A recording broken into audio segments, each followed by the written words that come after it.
Hey, welcome back to the Real Estate Excellence Podcast. Today's guest is a Jacksonville native whose real estate journey began over a decade ago with a clear mission to help people through tough situations and bring life back to neighborhoods in need. From flipping distressed properties with heart through her company, Mac Home Development, to now leading one of Northeast Florida's premier property management firms, Roundtable Property Management. She's always put people before profits. She's not just elevating homes, she's elevating the industry, bringing unmatched passion, integrity, and innovation to everything she touches. As a CEO, investor, property manager, and mom, she is a true powerhouse in the local market. Let's welcome Cindy Browning to the show.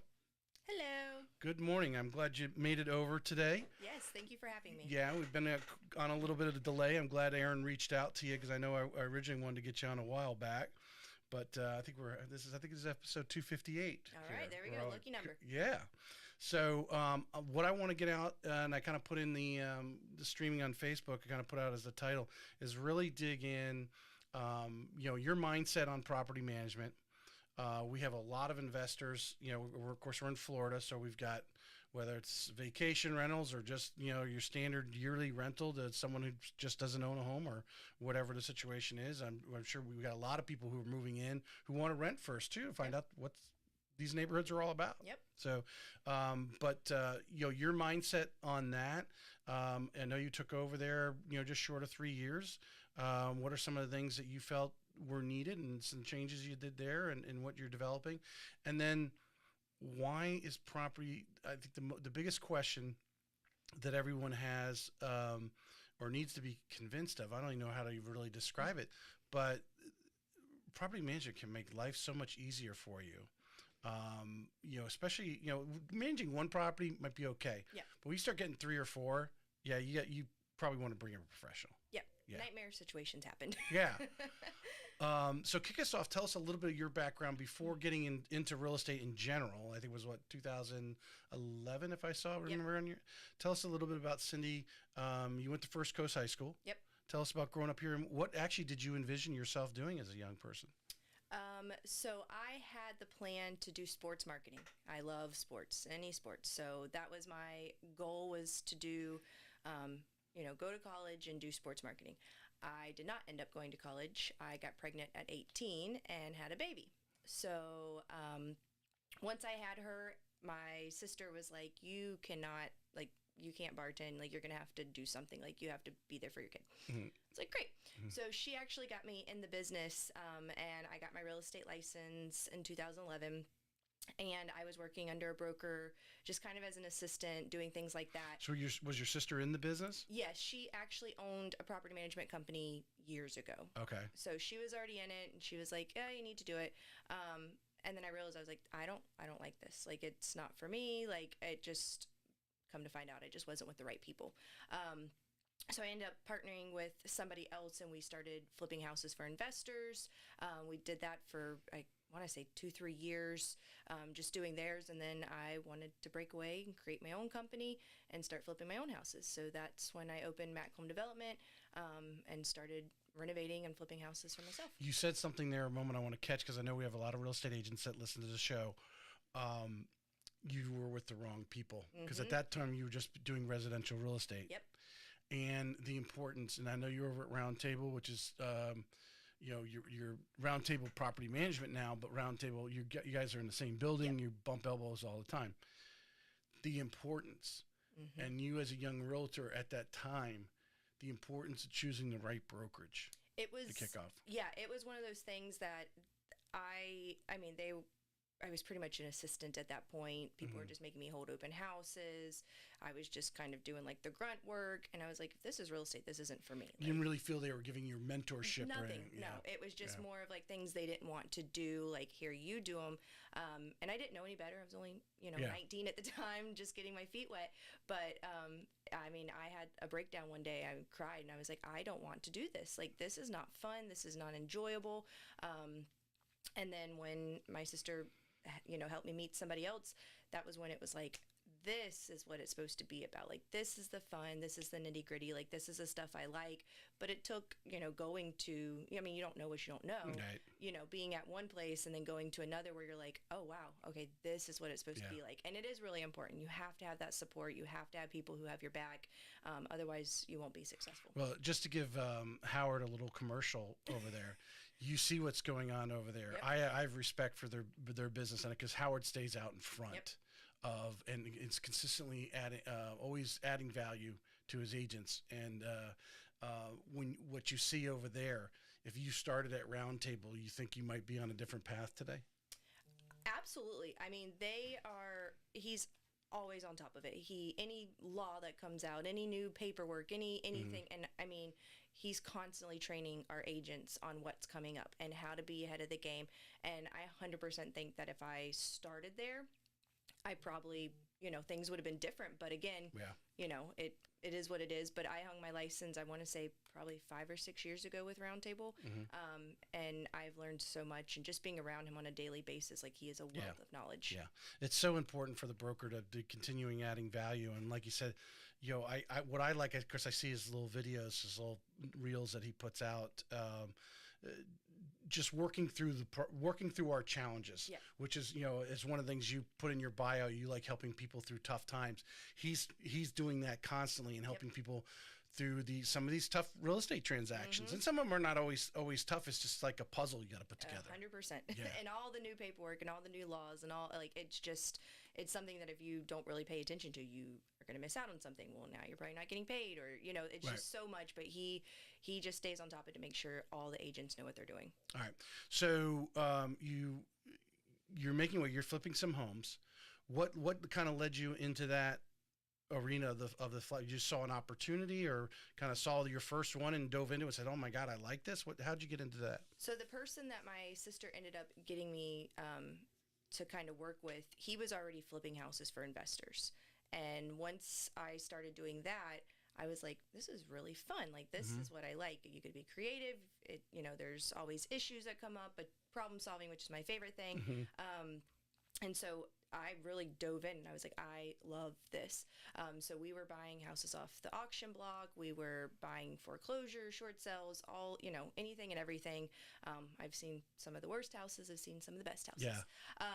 But it was, I did that for years, and then was like, I just want to do it for myself. Yeah. And that's when we kind of split, and I opened my company and flipped houses and did great.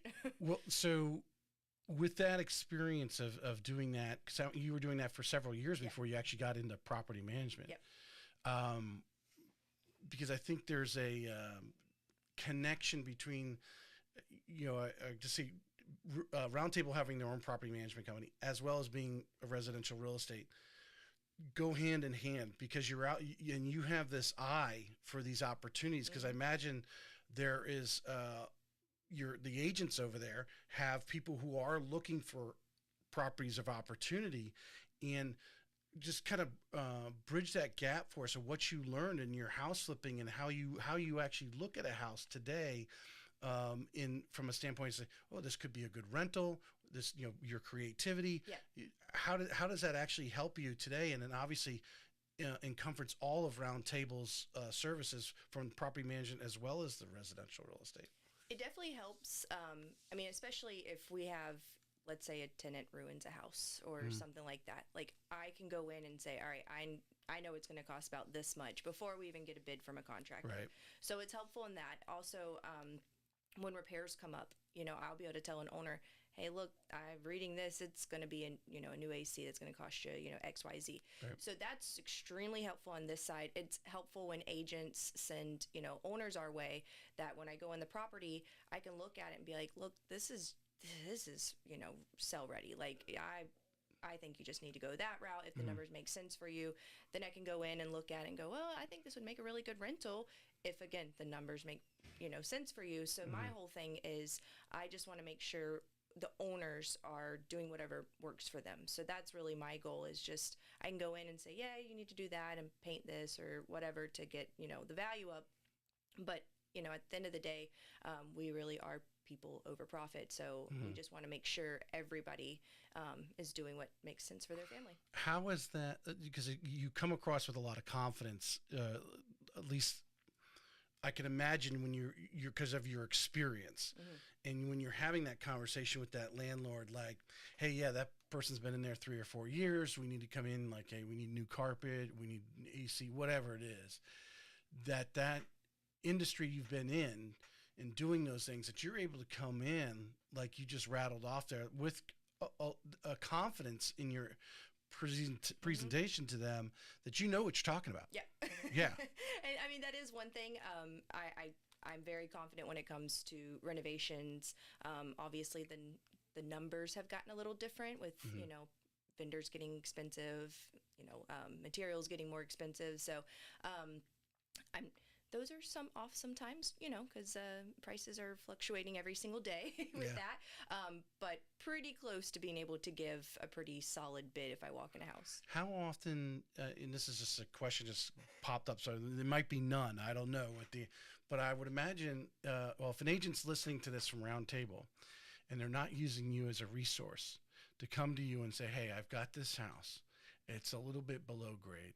We need to bring it up to speed. Can you go put an eye on it? What would it take to get it up to, that sellable level or more attractive level? What little things could I do? Have they kind of pulled on that resource from you? Yeah, we have several agents who will come in, especially with the Mac Home Development background.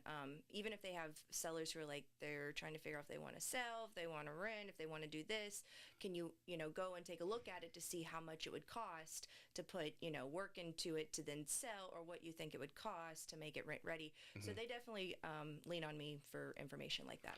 And again, another advertisement for Round Table, but I just love what Howard's doing over there. And for agents that are out there right now, and we know agents are moving around, brokerages are brokerages, Howard should always be on your short list as someone to talk to, as far as, what brokerage to go. But to have a property management company in-house, literally right there, neighboring offices, because I would imagine agents get calls, said someone, hey, I'm looking for an investment property. Yep.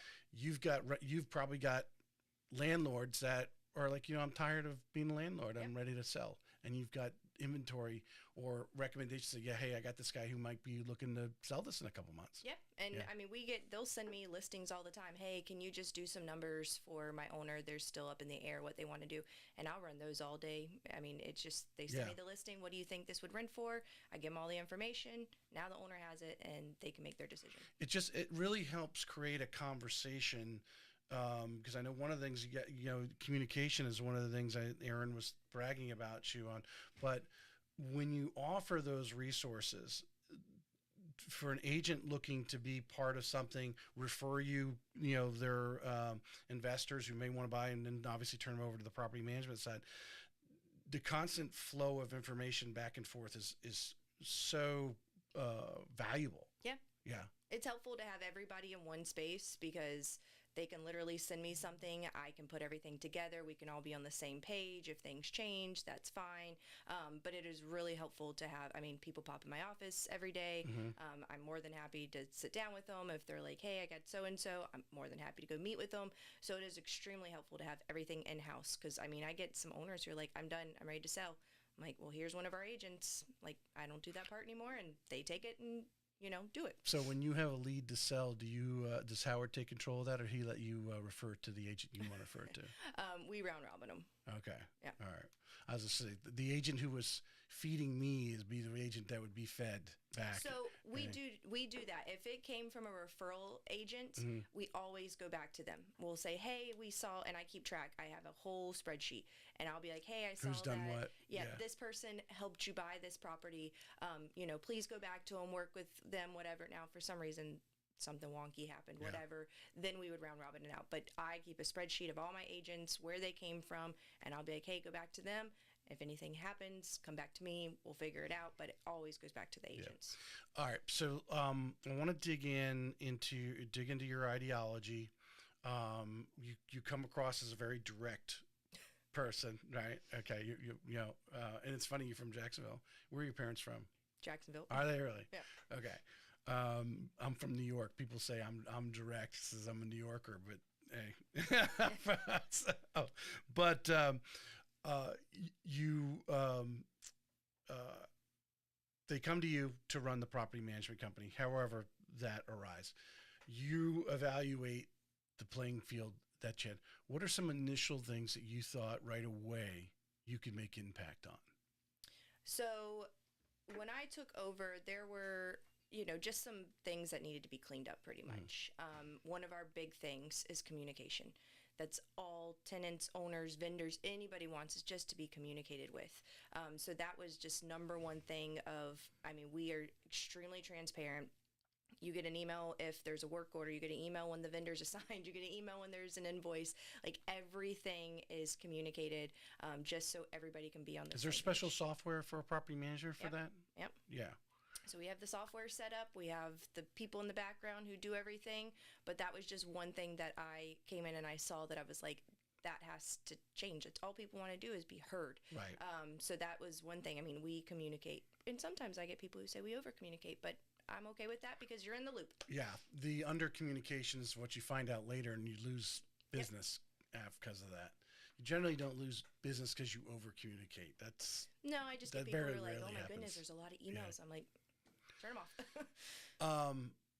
So I'm just imagining this software for a property management company, and it's sending out the alerts. So you probably put in there, obviously the vendor and their information, their contact email, their phone number, the landlord's information is going in there. So it's set up to trigger those emails or text messages to those certain people based on whatever. Yep. If they needed something fixed, to let them know, hey, landlord, so-and-so is going to be out there Monday morning at 10 o'clock. Yep. And then they're getting some other alert that, hey, it's finished and completed. 100%. And that's the software does it. It'll, once we assign it, it triggers, trigger, but everybody can see what's going on. They have a portal that's open 24 hours. They can see anything that they need to see. So the software is really set up to actually be Did really you transparent. feel that it just wasn't being utilized, or is this new software that you suggested to bring in when you got there? No, so this is we were already using it. It's a very, very powerful tool. I still 3 years later have not figured out all the ins and Those are outs for of you, it. Oh, if you thank you. want to drink, yeah. I still haven't figured all the ins and outs of it yet perfectly, but it's just so intricate that it can do so much, and it's a very powerful Yeah. tool. We just made it better. Yeah, I know, and I imagine it's like the real estate agents have their CRMs and so forth. Yeah. There's so many things that it can do, and it can be overwhelming. But if you're on it, you take the time at least to learn the things, which obviously communication you felt was one way to make an immediate impact. Yep. On the service that was being. Now, was that just your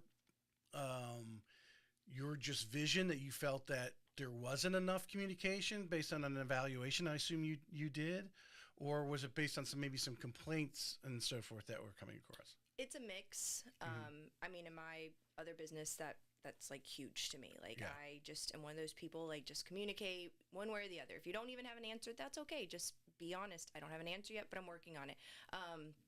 And so that was it was across the board. There were some, mixed reviews about no communication, not being able to have communication, things like that. And then it was just my need to wanting to communicate all Yeah. the time to make sure everybody's on the same page. That's how problems get mitigated. We don't have, bigger issues. So that was just something when I saw it, I was like, nope, we're going to utilize that as much as possible. Well, when you're working as a team, whether it's a ball club or in this case, a property manager, a landlord, vendors, your team Yep. trying to, work the project. And you can divert or avoid errors because you're communicating. Mm-hmm. Oh, you said Monday. I thought we talked about Tuesday, and Yep. then you go and get it fixed, right? Yep. I think a lot of people don't give that enough value right there, just by talking out loud. Yep. Basically, is what you're doing, and everybody on the team is all on the same page. Yep. And if someone's off, they can quickly get back on or flip the page, whatever. Yeah. And that's why everything's Yeah. in writing. CYA is probably my tagline, because I'm like, even if I talk to an owner and they're like, yeah, prove it, I'm like, nope, send me an email. Like, I want it in writing that we had this conversation. Everything's in writing. Keep it. We don't delete it. Goes into a file. Everything is just tracked. All right. Is it now? How many people are you managing over there? Do you have a small team, or is it just you? Nope, we have a team. We have a property manager. We have a maintenance relations, I'll call him. He deals with the invoices, the vendors. We have 2 admin, marketing director, brokers, 500 vendors. So we got people everywhere. So at Roundtable, it sounds like you got about 5-6 people. Yep. Okay. All right. So imagine obviously a change of management. You come in there, you might have, some people might have still be there. I don't know. Maybe did you bring in some new people? Yes. Okay. So we brought in 2 new people who work with me closely, and then our admins have been there, and then obviously our marketing director. Yeah. So. I would imagine probably one of the bigger pieces of being a property manager is, you said that, what'd you call that position that deals with the service providers? Oh, the maintenance relations. The maintenance, right? That's like a huge piece of your puzzle, because you can make or break your business as a property manager if the communication's not well with them. You don't have good service providers and so forth. So did you kind of mold that into Cindy's way of doing things? Tell us a little bit about that piece. Yeah. I mean, his only job is maintenance, work orders, invoices. That's it. And I want him to focus on that, because I would say one of our, and maybe for any property management company, maintenance and repairs are like our biggest issues. People want it done an hour ago. You know, they see one out. Well, you should have been there yesterday and knew about it. People really want things done, and they get upset if it's not, and understandable. Yeah. We have some empathy for that. So that is his job. He literally goes through the work orders, and every day he has to call and follow up. When are you getting out there? Let the owners know. Let the tenants know. That is all he does. He doesn't do anything else. And yeah, I created that position. He's actually, I think, only been with us for about 6 months, because I kept seeing these gaps that I was like, where am I missing something? And I was like, oh, him. Yeah. So he's been doing great, but that's all he does. He doesn't focus on anything else. Because, that's really, you work so hard to bring on a new landlord. Yep. And, I imagine you got renters that are applying with you too, and you're matching to homes that, apartments or whatever you have available there. And they're looking back at you. So if the toilet doesn't work in the middle of the night or whatever the situation is, they're calling you, and it's how fast are you getting back out there? Yep. And that's either, maybe the renter is not necessarily talking directly to the landlord, but when people are moving out and you're seeing turnover, the landlord's like, why is my place turning over? Why is it? And it could be, could be their place. Yeah. Maybe it's not in a great location or something. But the other thing is, the landlord's going to look at you going, why are they turning over? Are they not having a good experience? Yep. And I talked to a tenant yesterday who, I was just explaining like how her move out's going to work, and, all like prorate and everything. And she literally in the middle of the conversation said, I want to stop you real quick, that I have rented from other companies, and this has been the best experience I've ever had. Yeah. She said, I had one work order. You had people out the next day. She said, you've communicated everything. She goes, I'm putting a 5-star review. She's like, I've rented from other companies, and this has been a dream. Yeah. So we obviously get the bad ones too. It is what, it happens. It's life. But, our goal is to get the work orders knocked out. Like, my people know that the work order, unless it's something crazy, we have to repipe, something like that, it has to be knocked out within 3 days. Done. Yeah. Yeah. Well, I think, the stereotypical average, however you are, the mainstream renter doesn't have expendable cash savings typically. And, they maybe they're a single mom or dad, and they're running all over the place, and something's not working. It just adds stress to their life. And when you're there, like, hey, I'm, as soon as reasonably possible, you're out there the next morning, next day, whatever it is, the problem, and you're fixing it, just takes a lot of weight off them. It does. And people do get upset about it, and it's understandable. If you've had a long day, kids are crying, your boss is a jerk, you get home, your AC's not working, and it's 85 degrees in Florida, it's going to make people upset. Like, yes, it's, there's nothing we could have probably done about it. We didn't know about it. But I totally get it. And I have empathy for that. And I've taught my people, like, hey, we have to have empathy. Just let them know we're getting somebody out there. And most of our vendors can be there same day if it's a reasonable time, or next day, and we'll get it taken care of. Well, that's also your credibility with the vendors. Yep. You know, obviously they're probably going to put your call over an average homeowner's call a lot of times because obviously you're giving them repeat business. They're treating you guys great and you treat them great. And that relationship really is important. Yeah, and I brought a bunch of my vendors that I've used for 13 years over to the property management company. So my plumbers, my electricians, my AC person, Right. my remediation, I brought all those people with me. And I was like, hey, you guys want to do property management stuff? And they're like, okay. But I've worked with them for so long. So we have that working relationship that it was easy just to plug them into the system and like you're going to start getting work orders. And that has been tremendous because it's all my people that I know. Right. This is a good tip for agents that might be working here because one of the things we talk about when I'm interviewing real estate agents, the top agents have a Rolodex of these type of people. What are some of the things that you do to keep that relationship strong so that you know they're going to answer the phone when you call? Pay them on time. It is the biggest thing they want. I mean, and I've seen in other situations, I've talked to some of my vendors, like, gosh, they only pay out on this day every single month, so you're waiting a whole 30 days. No, like, I'm going to make sure the money's in there, especially if it's a big repair. The owner's going to have to send me that money first. Right. Or if I have money in the account for them, because we have reserves, I'm going to pay them, I pay once a week. So they're getting paid at least within 7 days. The invoices are going to be taken care of. And that's the biggest thing is they do a job, they want to get paid. Yeah. And so they got payroll to make, they got whatever. Yeah. So once a week, they all get paid. Yep. Great advice there. Systems. You've come in, I imagine there was a way of doing things before you come in and take over. What are some of the systems that you've put in place? And if you could also in that question, because I think things change over time as we, as things evolve, maybe your vendor changes out, but the systems that you've brought in that you've seen that have really had a great return on investment. And I think that a lot of times the return on investment is just increased positive reviews and so forth. Talk about the systems you have there. So when I came in, I had to literally from scratch create a systems and processes. So I sat down and created a 15-page document of how everything works, all the questions we get, FAQs, and this is in a Google Doc that we're constantly changing. So if I mean, every day I'm like, oh, didn't think to put that in there and change it because you never know what's going to come up. So I will say the biggest thing for systems is creating a workflow for absolutely everything. And I had to do it all myself the first time just to make sure I knew what it looked like, how I wanted it done. But that's the biggest thing is just sit down, take the time, and figure out, all right, step one is this, and that goes to this, and that goes to that. And I have a whole chart of everything that needs to happen so nothing's skipped. Give me an example of how, like that flow chart you're talking about, something, I don't know, whatever service or something, whatever, the many different things that a property manager does, but like, give me like what, an example of something, whether it started here and how it goes through your flow chart. How did you create that? What makes it important to prioritize, whatever it is? Yeah. So we'll go in work orders. So work order comes in from a tenant. We immediately go in and we assign it to whatever that vendor is. So let's say the AC went out. We're gonna assign it.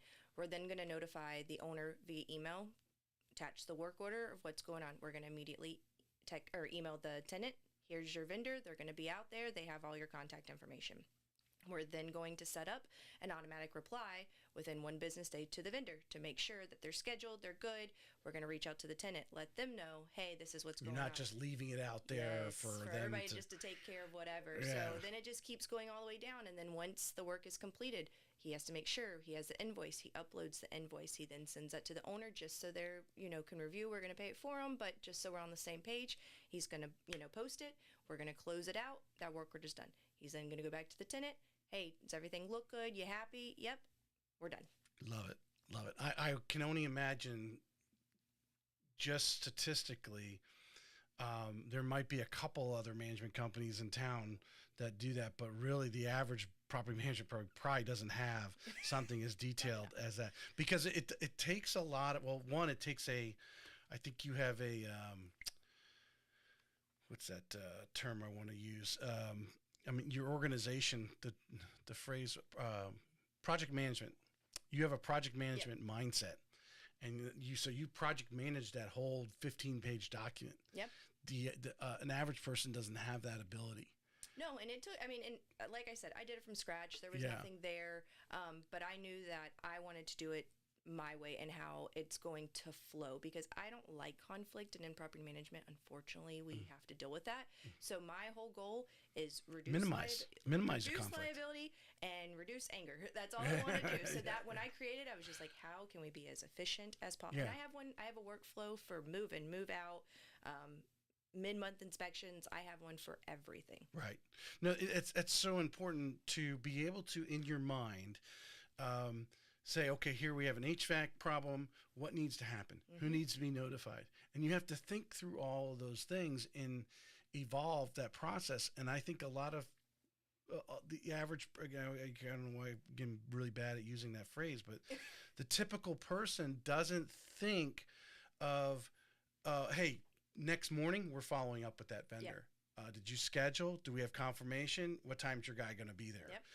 And they would just let it flow, and then they would blame them and say, and when someone complained, hey, they haven't showed up yet. Oh, and then now you're calling and you're being reactive versus proactive, because like you said, you're trying to minimize conflict. Yep. You know there's going to be conflict. Can I minimize it? Yep. And that's why I hired one person, and that is his only job. Yeah. Just make sure everybody needs to go where they're going. Make sure we're getting, these work orders that are bigger than the amount that we usually do are approved in writing.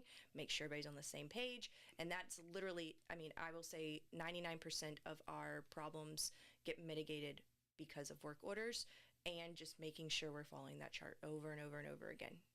How often do you meet with your team to kind of review some of these systems to see if they need to be tweaked? Once a week. So that's once a lot. A week, we make sure that we're all on the same page. We just, I created, and that was a whole project in itself, a whole automation for our move-ins and our renewals. That took me a really long time, but I figured out how to do it. And if this is yes, it automatically switches it to this. And then if it's no, it automatically moves it to a different category. That took me way too long.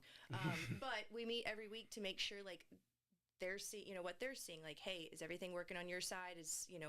Do you see changes that need to be made? Have we had anybody say they didn't like this or that? So we meet once a week to go over that. We're in a group Google chat all day, every day. Just if there's anything, just, get that, do that. So we're, I would say, in constant communication. Yeah. Well, I mean,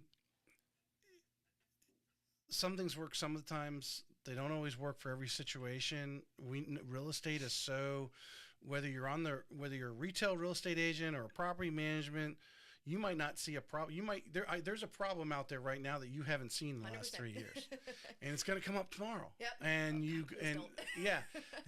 So do you have the workflow for it? Now, obviously you have the workflow for a lot of other things. Most likely you could plug in any other situation into that workflow and probably work. But maybe at the end of the week you go, you know what? Next time we have that situation, we should do it this way. Yep. Yeah. And my big thing I love problem solving. If there's a problem, great, there's a solution, and that's why I like it. We can figure it out. And we'll get some crazy ones. I mean, we had a tenant who he was taking a shower and passed out and hit his head. And a week later, I get a phone call saying, hey, I showed back up at the house and it's full of mold. And I was like, what do you mean? What happened? So I immediately go out to the house and he has a bandage on. And I was like, what? And he was like, I don't know, but I had the AC off. The fire department came and took me away. My daughter found me. And he hit his head so hard that it broke a pipe behind the wall.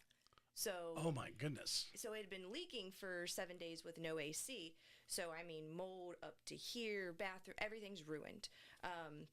And I was like, oh my goodness. So, of course, immediately, owner, you need to get insurance. Like, this is a problem. So we get them, and the insurance company goes out there and they're like, no, we're going to deny this. It wasn't, it's not a sudden loss, their favorite word. Sudden loss. And so I was like, okay, hold on. So I called the fire department. I was like, I need a record of this address. You can redact everything from it. I just need a date and that you were time there. Recall. For $1. They sent me that paper, and I was able to give it the insurance, and they took care of the whole claim. So it was like one of the crazier things that I saw that I wasn't expecting, obviously. Yeah. And I don't do, I think that was my first insurance claim I ever had to do. But it worked out perfectly just because in my mind it was like, okay, hold on. They're obviously going to want to deny. That's, they don't want to pay for it. How can I prove that this actually was an accident and that he was hurt. Mm-hmm. That one paper, insurance paid for everything. Cool. What? Let's talk about that part of. I mean, do you require the renters to get their own insurance? How does that work in the investor landlord world, and obviously then bringing in a property manager? So owners have to have insurance. I mean, it doesn't matter. Even if it's paid off, I don't care. You have to have insurance, liability. Renters don't have to, because most renters insurance only covers their items. It doesn't cover the house per se. So it's strongly suggested that they get it, but it's not required unless it's, we have $1 million house. Like, of course, that one, you're like, no, you have to have insurance. So let's just say because my wife and I have some condos. The renter, well, like you said, the guy fell in I don't know how he hit the wall so hard he actually busted the pipe. That's just amazing. And he's still alive. Yeah, he's still alive. Yeah. But overflow the bathtub, I guess that's probably one, right? And leaks down to the floor underneath. Whose insurance is really covered? If someone had renter's insurance, does that come in because they're the one who left the water on? Or really it's the homeowners? It really depends on what that policy says. So most renters insurance is just their items, but that's why owners need to have insurance on the property, because when you rent out your property, there's always a risk involved. I mean, that is just, you have random people living in your house. If it's a tenant issue and they have insurance, then obviously they can use it, whatever the case may be. But most of the time, it's the owners who end up doing their insurance claim. Because the renter's just getting some basic insurance policy, just covering their things if the place was to burn down, versus if they actually caused a catastrophic issue. And now we can always charge them for it. Now, 99% of the time, we won't see that payment back. Right. But you can still charge them for it. I mean, most people don't have $20,000 hanging around, to fix something like that, but you can still charge them for it. Right. From a landlord standpoint, for as far as the insurance is concerned, what are recommendations especially when you take on a new landlord into your portfolio? What are obviously, I'm sure you're reviewing their insurance and so forth for them, that they have a landlord policy, not their primary. You might have been in their primary residence yesterday, but today it's a rental property. Making sure they're upgrading it. Is there certain coverages or anything that you maybe have established as a baseline? So since it's not my specialty, I don't actually get into that with them, because I don't do insurance. I don't know much about insurance. So I always tell them, I'm like, look, you need to call your insurance agent, tell them your plan that you're going to rent out the property, and make sure that you're covered. I don't want to get involved in that because, again, you could give me an insurance policy and I'd be like, cool, that looks great. And it could be awful. I don't know. So I always tell them, I'm like, just like a mortgage, I'd be like, no, go talk to your mortgage and make sure they're good with everything. So no, I always refer them back to their insurance agent. You need to let them know your intent. I would think it's a little different, than car insurance. You can get some minimal coverage. Someone gets hurt. You don't necessarily have that per se in a house where you can really mix in and maybe your deductible, right? Your deductible is a big part of how much you pay. Whether you raise or lower that. The insurance itself is going to obviously want to cover the house. Should the house burn down to the ground, they can rebuild the house. They're going to put enough insurance on for that. But I would imagine that we have a lot of people out there who may not be using a property management company that has reviewed their insurance policy, that is still using a primary residence insurance policy and never upgraded it to that landlord. What kind of liability are they putting themselves into? Pretty big liability. Because I mean, the insurance, if it does burn down and a renter's in there and they didn't change their insurance and they find out, they could deny coverage. So that's why, I mean, I do put on the owners, it's not worth it. No, because at the end of the day, yes, it might be a higher deductible, it might be whatever, but if you have a burned down house and, you're not going to want to pay, $400,000 to rebuild the whole thing. What is the most common situation where you are actually, the bigger situations?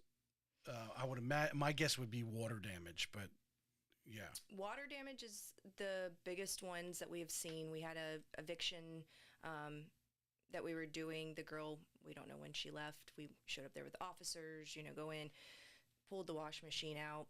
It just went through the house, left the water running. So by the time we got there, we're like, oh, there's water everywhere. So water is probably the number one thing. Knock on wood, we haven't had fire, anything like that. But since we're in Florida, water and mold are two things that we constantly see, because small leaks create mold. You got to tear everything out. You got to make sure it's done correctly. You got to get the remediation company. So that would be our biggest thing that we always see is water damage. Do you, as a management company, and maybe you have a long-term landlord, whether the same person's been in there or just you just been managing the property for years, do you do checkups? Because like those water lines to the washing machine, they should be changed out every few years. Yep. Are you doing those kind of things for those long-term clients? Yeah, so one thing that I implemented when I took over was 3 inspections yearly. So we have a third-party inspection company that goes in. Now, it's not a normal home inspection where they're on the roof and, all of that. Right. But they go in and they check things like that to make sure there's no leaks, that there's no issues. So we do 3 of those a year. We do a move-in, we do a 6-month, and we do a renewal or move-out. So we're constantly keeping track of these. We give them to the owners. We upload it to their portal. Hey, this is what your property looks like. This is what's going on. So that is definitely something that we started because I just want to make sure that we can keep eyes on it. So if there is a small problem, we can fix it before it's a big problem. Right. Well, minimizing conflict. Yes. That's what you're doing. And I think a lot of people will neglect that. I think it talks about the first class service that you're providing to be doing those checks, because the last thing you want to do is that water line break or whatever, the washing machine line's been there for 10 years and all of a sudden they burst. Yeah. And that water runs for hours. Yep. And you come in and there's a puddle in the house, you're replacing flooring, you've got to relocate the renter. Yep. Oh, it's just a nightmare. Yeah. And I've only had 1 or 2 owners balk at having, because we only make them pay for the 6-month, but I'm like, you have to understand that you would rather know now, 6 months into the lease, right, than a year later where that small thing that we could have seen is now this huge, and it's going to cost you more money than what the inspection costs. And then your insurance policy's going up because you made an insurance claim, yep, et cetera, et cetera. Yeah, I don't think we always called it in the business stepping over a quarter to pick up a nickel. You are really missing out because you're trying to save that penny. Yes. A penny saved is a penny. Yeah. That's what it is. This is a good question here. I've got, and since we're on this kind of topic, many landlords are scared of being nickeled and dimed by their property managers. How does your pricing structure? Because I would imagine, like you said, this inspection, when you're bringing on that new customer, you have, these are the services I'm going to provide. I'm going to charge you this at these times and so forth. Yep. Tell us, have you structured that to make it, I guess, more landlord friendly, that, obviously from a sales standpoint, but obviously people like to keep things simple, stupid too. I'm with you. Yeah. One thing that I will say, and I know a lot of property management companies do this. I'm not going to say all because I don't know that, but they upcharge on repairs. So a vendor comes in and they charge 10% for, having to facilitate it. We don't upcharge on repairs. Whatever the vendor gives us, we're giving them. It's not worth it to us. We want to make sure they're doing a good job. So that's one way we keep our costs low, is that we're not nickel and diming on repairs. We don't have like a base where it's like, if we send somebody out there, it's $300 no matter what. It doesn't work like that. Whatever they're saying, if it's $85, you got to pay $85. Like, it is what it is. And then all of our management agreements have everything written out. There's no gray area. I mean, I get people who's like, why did I get charged? I'm like, please read page 2 on line E. Everything's written out. Like, again, very transparent. You know what you're paying. You know what your management fee is. You know what your placement fee. You know what your renewal. Everything is in there. So, again, just making sure it's all in writing. We're all on the same page. And we don't have any issues with people being surprised. Again, I would say our biggest things were repairs. But now that everybody's in the loop, it's not like when I make monthly payments, they're like, why is $300 coming out? It's like, well, you knew about that a month ago because we sent it to you. Right. So just being transparent, all on the same page, is definitely, I would say, the way that we've fixed a lot of issues with that. Yeah. Well, I really like, because I have seen a property management company that does mark it up. And I often wonder, especially when there's a non, landlord's not around town. Yeah. Maybe they're up north, wherever they're at. Yeah. They're sight unseen. They're trusting you Yes. to do the things. And then you're sending them repair bills for stuff that they don't even know needed to be repaired, but you told them that needed to be repaired. So they trusted you that you're keeping an eye on their property. Yeah. And when you're not marking up the invoice, it tells them that you're doing what needs to be done. Mm-hmm. There's no, you have no motivation to have services done on their property because you're not making any more money on it. Nope. And I will never upcharge for repairs. It's just, for me, it's like if the vendor goes and does it, then that's what you deserve to get. Right. I mean, just because my person made a couple phone calls and did a couple things, but we're not going to do that. We want your business. We want, to keep you happy. So whatever they're giving, you're going to get. If someone's shopping property management companies, I imagine there's some sort of whatever standardized fee based on the rent, whatever. You have a bottom line that, hey, it costs us this much to watch your property, manage your property. Do you find yourself when people are shopping telling you, hey, you are the cheapest, so we're going with you, you're middle of the road, or maybe you're slightly more expensive? I would say we're middle of the road. Yeah. I know other property management companies are a little higher than us. Mm-hmm.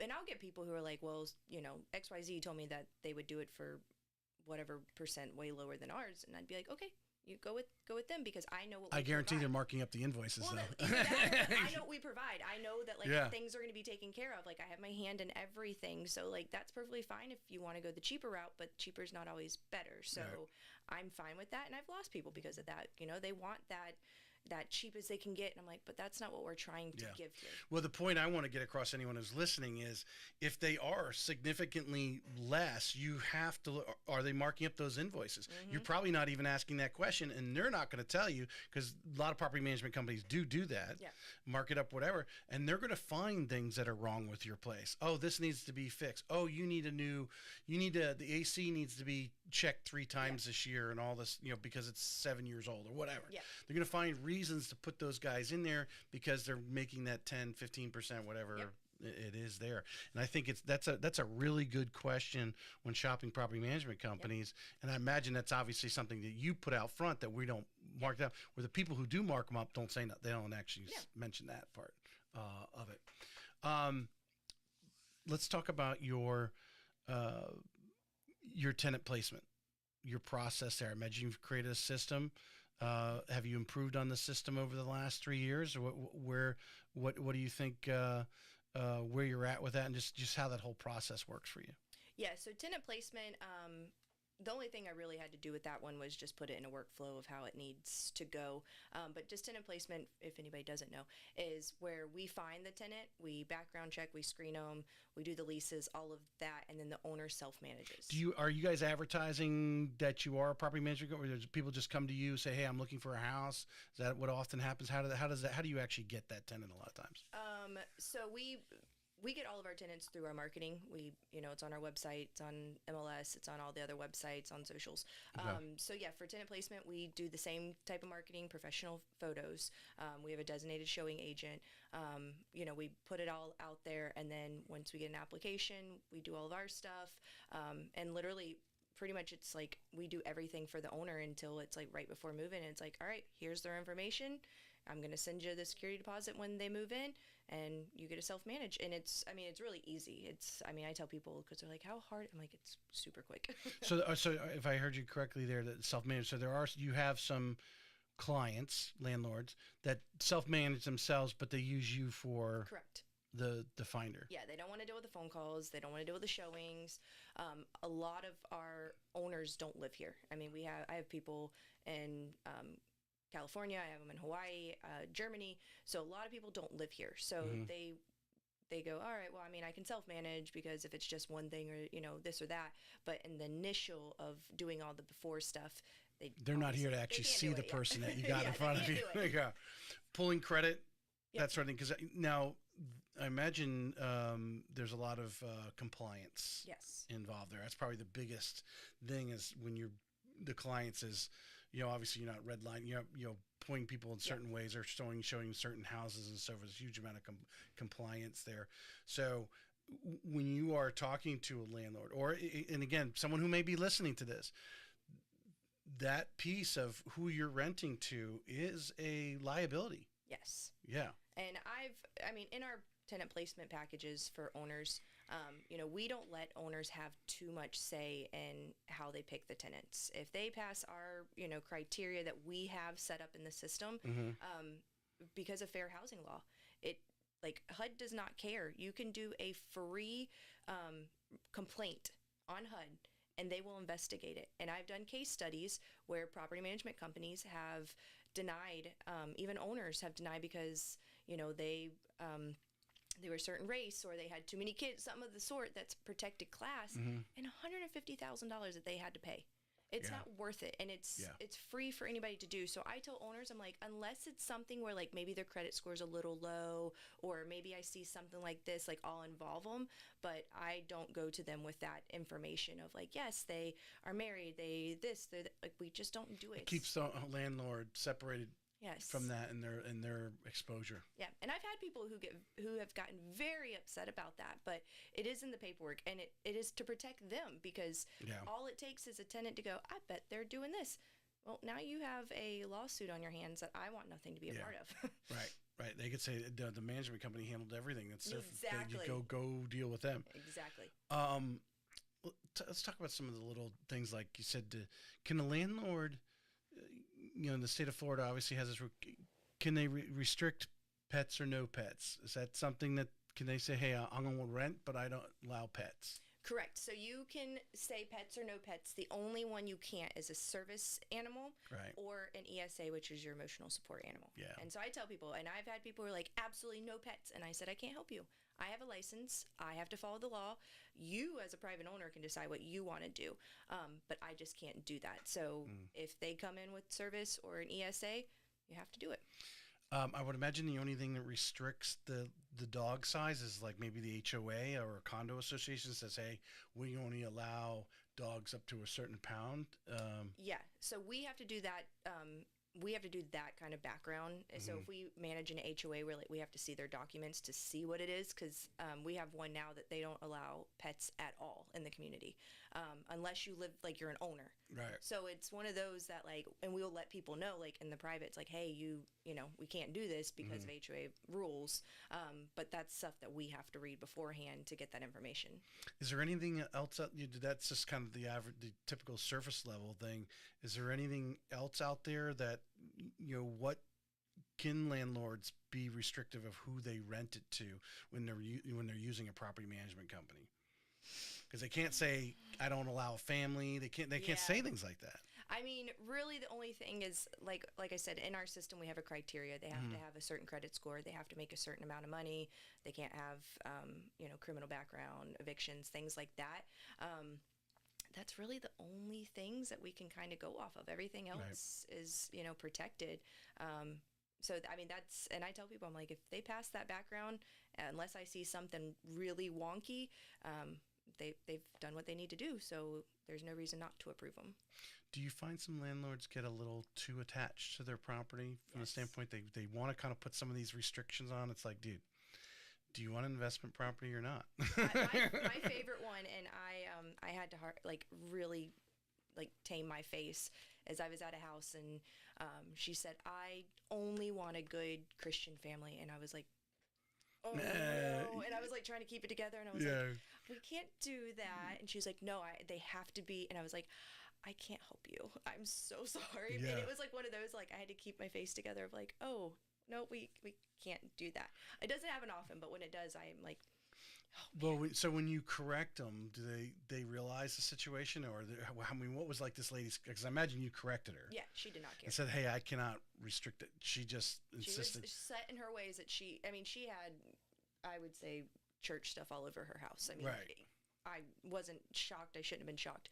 But she was gung-ho that was what she was going to do. And all right, well, I can't help you because I'm not asking anybody about their religion background ever. Yeah. Not going to do it. So I bowed out and said, it's all yours. You can do it, but I can't help you. Now, as an individual owner, versus using a property manager, just landlord directly to renter. Can they, what's the laws on restrictions like that? There are certain ones that if you just have one house, it doesn't qualify. I think you have to have like at least four, or, three in one little area. Right. There are certain things, but if you're just a private one, just a one-on-one, you can do whatever you they want. don't. Yeah. No one's really going to butt into that because that's the he said, she said thing, and I can imagine. Yeah. I want to dig into, because you guys have, and I saw on the website. So again, agents who are listening right now, maybe your brokerage doesn't have a property management side. Maybe you have a property management side that's not really that good. I don't know, whatever it is, but you guys have an actual referral program. So talk to the agents who may be listening on the referral program, where they have an investor who wants to, have the property managed, and why they should recommend Roundtable Realty, and then how do you guys handle that? Yeah. So we do have an agent. Whether the agent's with Roundtable or with any other broker. Our referral program goes to every agent. We actually have agents from other brokerages who send their people to us. So we do have multiple brokerages that do come to us. So if we get a referral, we're going to send that agent a 20% referral fee when it gets rented out. Again, I have my spreadsheet of everything. The moment that owner says 20% of the rent, so of 1 month's rent, yes. or okay, all right. Yep. So we're gonna send them that when it rents out. I'm gonna keep that spreadsheet. The moment that the owner goes, I think I'm done, I want to sell, I'm gonna look and go, oh, Sally, and I'm gonna say, hey, Sally, if you still talk to her, I'll put them in an email together. He's thinking about selling. Whatever they do, fine. So we always give it back to the agents to keep their pipeline going. Mm-hmm. You answered that so quickly. Threw me off. Because I think, I'm going to imagine that probably comes up fairly often. That they're asking about it. So you're going to basically take the ball from the referral. Of course, the agent should still be contacting the owner because they're still their client. Yeah. Because my first thought is, I'm with XYZ brokerage, I'm going to send it over Roundtable Property Management. They're just going to, if something happens, they're just going to refer it back. But if you don't have a property manager or property management company that you've got any sort of relationship with, you don't know where that lead's going to go. Yeah. And that, I don't sell properties. I stopped doing that 3 years ago. And I don't want anything to do with them, to be honest. So I am always happy to say, I can see that you and so work together, put you in an email and let them figure it out. Now, if the owner, for some reasons, like I hated that person and I never want to see them again, that would be a different conversation, but I've never had that happen. So I always send it back to the agent and let them do what they do best and sell the property. That actually leads back under these last two things, the importance of the agents. The agents who are listening, you have that Rolodex of vendors, HVAC company, whatever, the repairman that you can go into fix property, but to have a relationship with a property management company. And if you're a new agent right now, because I imagine you probably go in and talk to the agents at Roundtable Realty, whatever new things are going on, or just to say, hey, I'm here. Yep. If you're an agent out there that is not savvy on how do I do this handoff? Yeah. Or, hey, I want to sit down with Cindy and learn a little bit, because if I refer Cindy, I want to know who Cindy is. Yeah, of course. The agents are listening out there to reach out to you. Yep. Because I think just as much as you have that HVAC repairman, you need to have the property management company, because you are going to get that call. And if you haven't already established a relationship, you may feel a little awkward the first couple of times. Yep. So to reach out to you, maybe have some coffee or lunch with you and 100%. talk about that, because if especially right now, I think you guys probably see, the listings are growing. Yeah. Obviously the listings are growing because there's not as many buying as there listings going on, but there's a lot of listings out there. Yeah. So you have some time right now. If you're, and of course I do know some agents are going crazy with these listings. They're going out to 2 or 3 appointments for more a week, and some of them on the same day. To take some time to reach out Yep. to you, or if you're doing some sort of training or social, to come out and actually, how does a property management company work? Yeah, 100%. And I think it's good to have it in their back pocket, because if they do have a listing appointment that they're going to go to, and the owner, maybe the initial conversation was like, we're not sure if we want to sell, we're not sure of our options. Right. Well, now you can talk to me. I can put together a whole comp sheet for you, what these numbers look like, give you the fee structure. So when you go to that listing appointment, you say, all right, here, Mr. Seller, this is what it could sell for. And if they're like, you can throw out that one too and say, well, look what this, I did this for you too. And I got a property management company that'll take it over for you, so you don't have any headaches. Because I think that's the fear of a lot of people, why a lot of people don't have investment properties, is this fear of the renter's going to destroy their home. It happens, but yeah, okay, it does happen. It does happen. How often does it happen? Not that much. I mean, last year we had one eviction out of 175 houses. So like we have. And was that the one with the washing machine? And and who knows if that line broke after, whatever. I was gonna say, she may not have been a bad guy. I think that it was just probably an oversight, but it only happens once a year out of all the properties. So it's not all the time. I mean, I own my own rental properties, and I have the best tenants in the entire world. So I mean, I like it. It's not for everybody. More what you said earlier, that some people are so attached to their home. Those people are a little trickier, because they are just those memories, those everything in that house. So it makes it a little harder, just because they're really emotionally attached, where we're not really emotionally attached. We're more, problem solving, business side. What can we, how do we fix it type thing. Yeah. That gets a little bit more difficult. But, it's... Do you help because I mentioned you have some more savvy landlords than others. And I mean, from, like you said, when you were mentioning there, an agent to sit down with you, or maybe even I would suggest even just a social, and to have that preparation, because I imagine you help a lot of them out. Hey, what kind of rent can we get here? Obviously a lot of them, when we order, if we're doing a loan on an investment property, we're getting a 1007 rent schedule, type of thing. What you want, but I imagine, enough to know what a going rent should be for that size house in that neighborhood, type of thing. So helping them with that, and then showing them the expenses, and obviously knowing what their current, mortgages and so forth, and showing, hey, you can actually make a little bit of a profit, here, which I think right now with the interest rates as high as they are, if you're breaking even, you're probably in good if you're having to take a loan. Now, if you've got a loan that's 5 years old and you got a 3% interest rate, you can actually probably put some cash in your pocket on a monthly basis. Yeah, and that's why it's good just to contact, because I mean, I will come up with a whole professional look and everything. So you go in and you know exactly what you're talking about, and they're gonna be like, whoa, hold on, I didn't even ask for that, but you brought it. And then obviously we'll do, kind of a handoff if they're like, I want to know more about this type thing. But it's definitely just good to have. I mean, the more information you have, the better. Well, it adds third-party credibility. Yep. That if you're an agent who's, maybe you're an agent and you're savvy at this stuff, and that's great. But if you're not, to reach out to you, to throw that presentation together, say, hey, I'm going over and doing this listing presentation. Not sure it's in this neighborhood with all these builders going on, renting might be their best thing.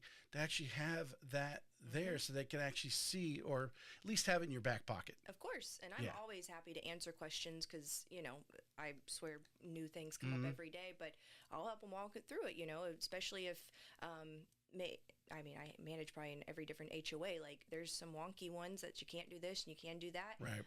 That I can help with things like, those questions that even the owner might ask, well, what do you know about this? And we've already had the conversation, so you already know how to answer it, and you're not just standing there like, so it is really helpful just to get you more prepared for listing appointments. Do you feel probably the biggest thing a lot of people fall short of whether or not they're going to use a property manager or not is really that liability piece?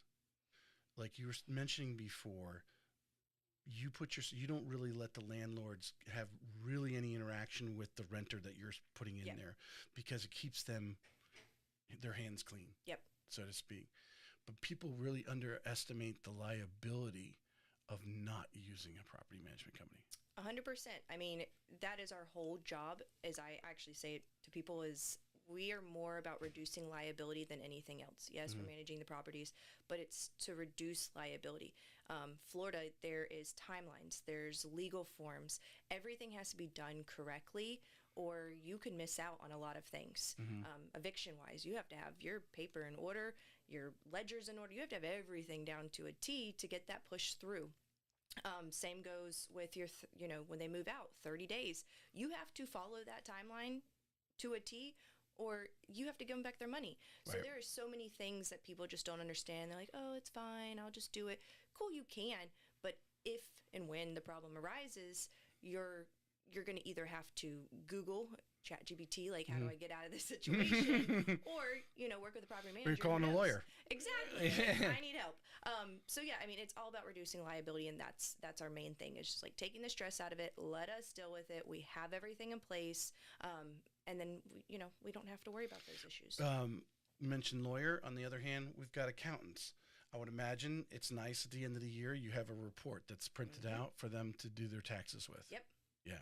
So they get a cash flow statement, all money in, all money out. They get their 1099. It can be uploaded. It can be mailed to them. They can pick it up themselves. That's in their portal 24/7. We have a bookkeeper who every month does our bank reconciliations, make sure everything looks good. It's on, it's on point. We're in compliance. So yeah, everything is already done for them. They just print it, take it to their accountant, and let them deal with it. Boom. Because that, again, that's another liability. Yep. The IRS coming back on you, we don't know when that's ever going to happen. It may never happen. Yep. I think statistically, most people don't, but they come back and do an audit, and you're doing scrupulous stuff.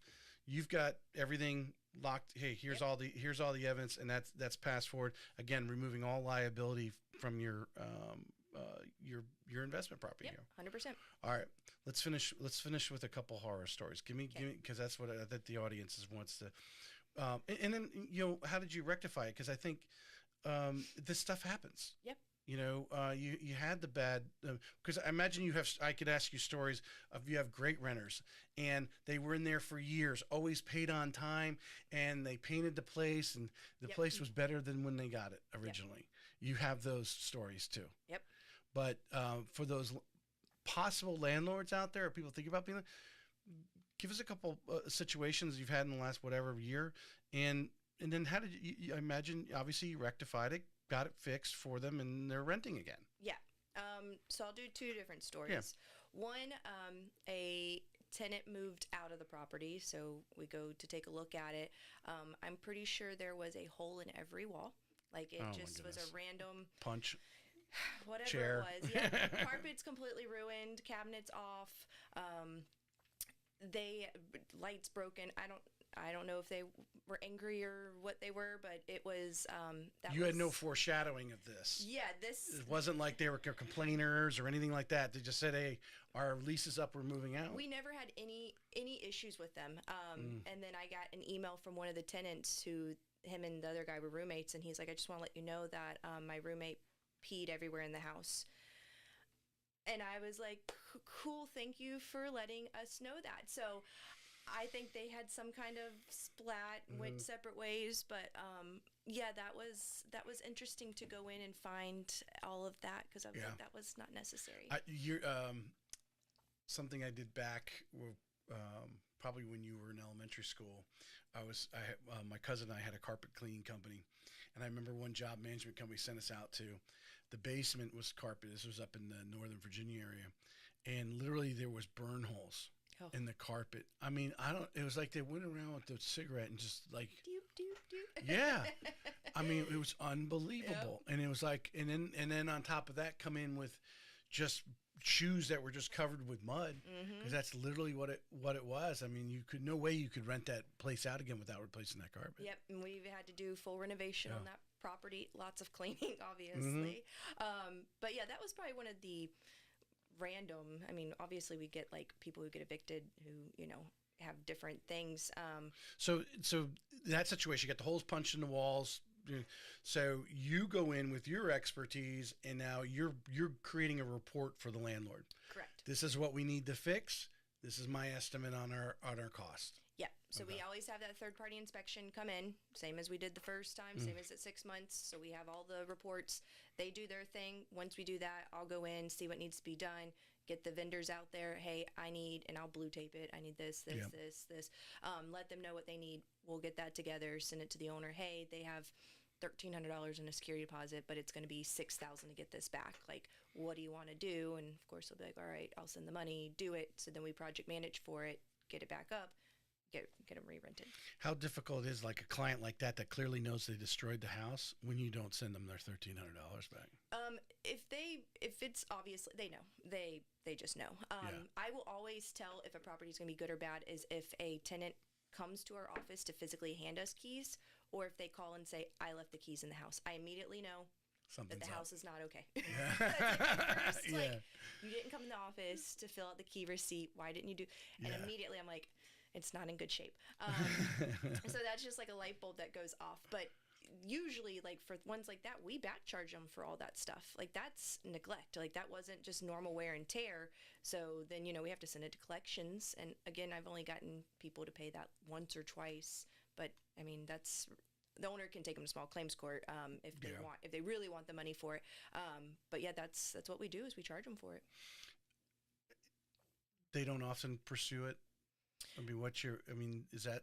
It depends. Something like that where they're pretty much $5,000 out.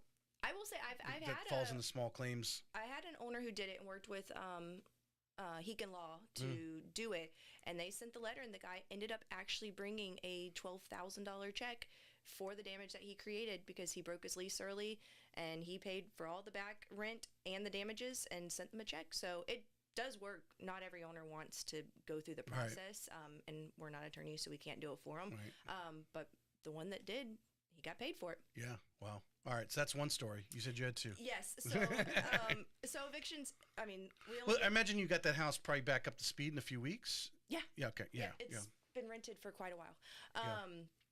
So one of the worst ones I will say, so like I said, evictions, we only do one a year and it's always somebody who starts out beautiful. I mean, 6 months they're paying, you don't have any issues, and then it's like something in life changes. Yeah, lose a job or death, sickness, whatever happens.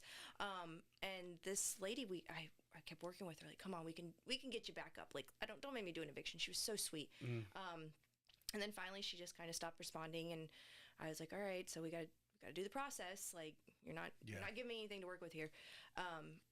And I knew that she was not going, the court, you go through the court system, the sheriff has to give the writ, we have to show up. And I knew for a fact that she was still going to be there. And sure enough, we show up at the sheriff's office, and she had not packed anything. Everything was still there. They gave her 10 minutes to grab what she could pretty much and locked it up. And it was probably one of the worst ones because I was like, it was just so frustrating because, like, I told you what was going to happen. Like, I warned you, like, and it was like I wanted to help her so badly, but it was like, I can't do it for her. Like, I can't force her to get her stuff together. But that was one of the, like, worst ones for me is I was just like, man, I wanted us to get through this so easily. Right. And we did. How long is that process? How long did that take for you got to from the point where you're like, okay, I'm pulling the plug.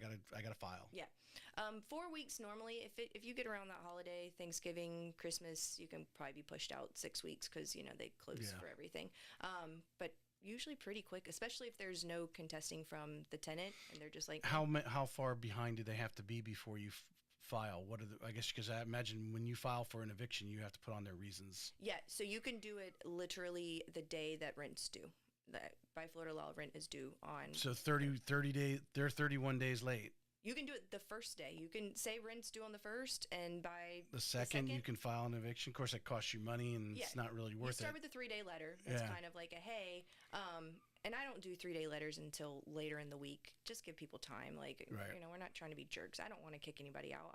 And I don't want the owner to have to pay for it either. So I will do everything in my power to like, hi, send me your hopefully rent. Save it. Yes.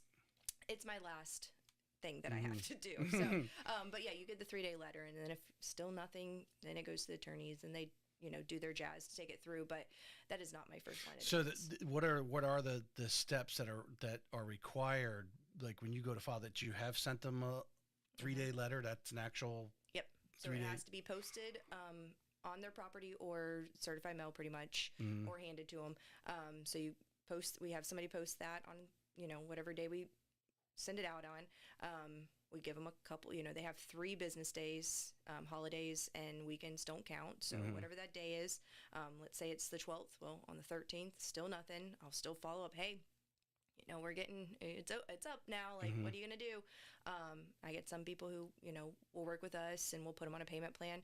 Otherwise, if we don't hear from them or they're like, nope, not paying, we send it to our attorney with all the lease and, information for them and let them pretty much take it from there. So really within like 2 weeks of them not paying, if they're not even responding to you, hey, I've tried numerous times. You're not even saying hi to me. Yep. You're going to the attorney and Pretty filing. much. Yep. Yeah.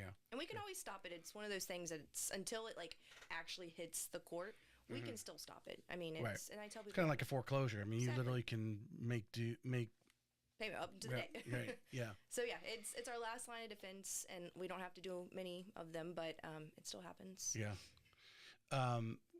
You mentioned a telltale sign is when they don't turn their keys Always. in. Now imagine you have a lot of great renters like this lady was at the beginning. Yep. So that's not really any red flag. You just have someone who makes their payment on time and hasn't had any issues. Yep. That's probably a lot of your rentals. Yep. Is there any other kind of telltale signs to someone who might be a landlord out there?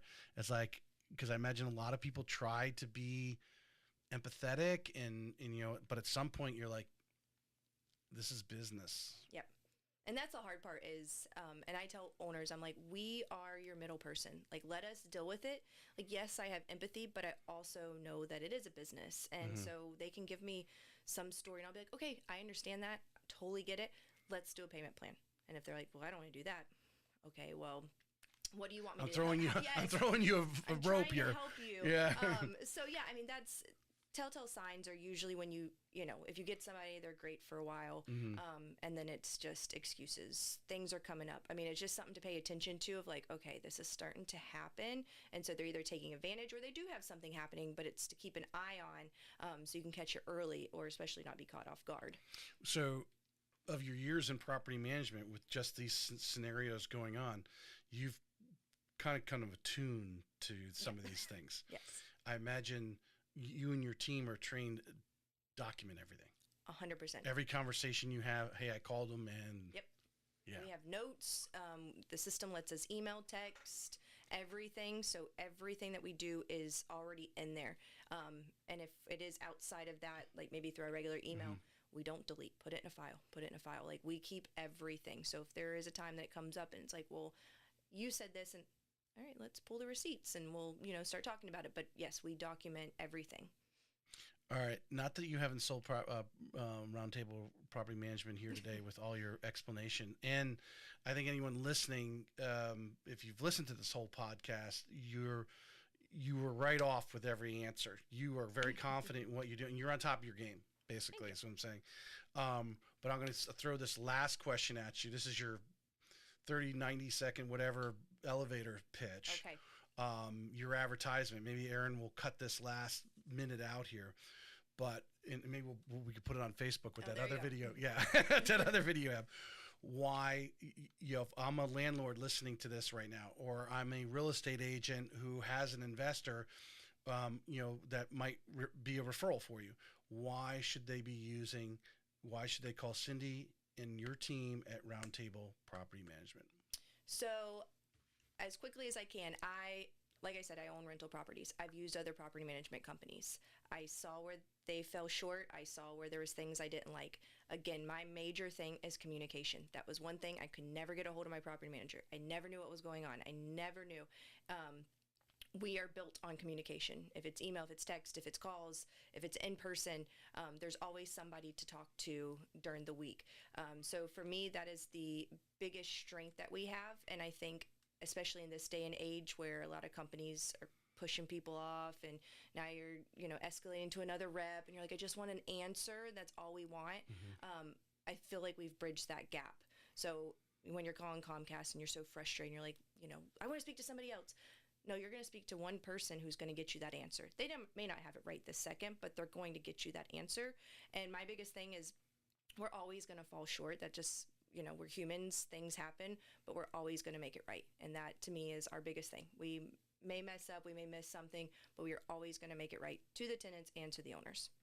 I think if having listened to you for the last hour and 15 minutes or our conversation, I think there's two things that I think I would add to your, or at least make it a point, your systems and your proactivity. Because I think as a landlord handing you over a property and I'm not here to go by and see it, you're being proactive with the inspections that you're talking about. You're trying to prevent, and I would actually track. It would be interesting to track because of your proactivity, which I guarantee a lot of property management companies are not even offering that ability to go out and do these inspections, that how you're avoiding insurance claims, for example. Yep. Avoiding the conflict because you're a conflict mitigator and you're trying to minimize that so greatly. And the last thing a landlord needs is have to do an insurance claim on a house, and then their insurance is going up because that is a big topic in Florida right now. That is true. Yeah. That is very true. Just to catch that, not that you didn't mean to say that, it's there, and I think it's a great, if I'm looking for a property management company and you were explaining that to me, I'd be like, yeah, that makes sense. Yeah. Because you have the service, and then the benefit is, hey, you're less likely to have an insurance claim because we're checking on those things for you, and that's going to save you a long run. Because I think most landlord, I mean, would you agree or disagree? You deal with it all day long. You have to look investment property, especially right now. You have to look at it from a long game, like 3-5+ years. It can't be, hey, am I making $1 next month? 100%. Yeah. So you want to obviously have good clients in there for a long period of time and minimize your repairs. Yep, 100%. Right? Yeah. That's all we want to do. Yeah, exactly. We take the stress out of it, and it's not a set it or forget it. We're constantly hands-on every day to make sure that we're doing the right thing. Yep. Beautiful. Appreciate you coming on. Absolutely. Thanks for having me. Anything you like to add?